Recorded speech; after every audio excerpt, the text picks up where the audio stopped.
Hey guys, welcome back to the shop. In this video I'm going to finish up the rear cross member and start work on the front.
So here's a good trick to know. If you have a hole like this that you want to weld up, if you get a piece of copper or brass and clamp it to the back side of where you're going to be welding, like this here, then when you weld that up, the weld won't stick to the brass, and it'll leave a nice flush finish on the back side of the weld, so you won't need to get back in there with an angle grinder when you're done.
Alright, so what I've done with this front cross member here is I've got this piece of steel laid in right there. This is going to be the base of the front cross member. I'm going to add in side pieces as well to reinforce it, and it'll also make it look a lot nicer. But this is enough to work with right now. So after I drilled this center hole here for that bolt right there, I measured out from there to make these 2 reference points on either side there. And then I can use those to measure from these holes here on the rear cross member. And what you do is you measure from the back left side to the front right side, and then the back right side to the front left side, to make sure that the rear cross member and front cross member are square with each other, so that you're not going to be going down the road sideways. And what I've done up here is I got this spindle on here and just kind of set that up to get an idea of how high I want to mount this front cross member, to kind of set the ride height relative to the back. And what I have for the back now is this beautiful 1941 Ford Banjo rear end here, and this is in great shape. This is exactly what I wanted for this. I love the look of those banjo axles in the back of a hot rod. There's nothing that looks nicer than that. So what I'm going to do with this here is, as you can see, it's got the original spring on there. I'm going to take this spring off and put the Model T spring on there, which shouldn't be too hard at all because they are the same dimensions from end to end. So I should be able to just take that right off and put that one on there. And then I can get an idea of how high off the ground the back of the frame will be, and then I can see where I'm going to mount the front cross member height-wise.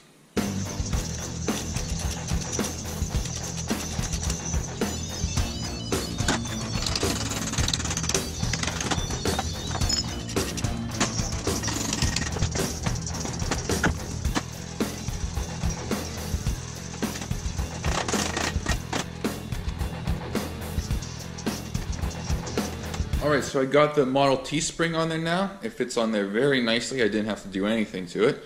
It is a little bit narrower than the old spring that was on there, so you can see that gap that's left right there, but that's not a big issue. I can fix that later on. So I took some measurements and I found out that the center of the axle is about 14 inches below the top of this spring here, which is about 2 inches below the bottom of the frame there once this is all mounted in the frame. And that is not under load, of course. So once it's on the actual car, the suspension will compress and it'll be a little bit less than that. So I took some measurements up here as well, and what I'm going to do to get a similar height in the front is, I think, mount this cross member piece here as far down on that frame rails there as I can, and I think that'll give me a similar height in the front, because what I want is to have the center section of the frame here from there to there to be as level as possible. That's the look I'm going for. So in the next video you'll see me probably weld on both cross members. I'll show you how I measure them to make sure they're in line and I won't be going down the road sideways. And once I get those on, I'll also weld just some temporary supports in the middle of the frame there to keep it rigid for now. And then I can finish up this front cross member here, get the rear mounted, get the front axle set up. I still have to take that bend out of it. But that's the stuff that's coming up. So thanks for watching, and I'll see you next time.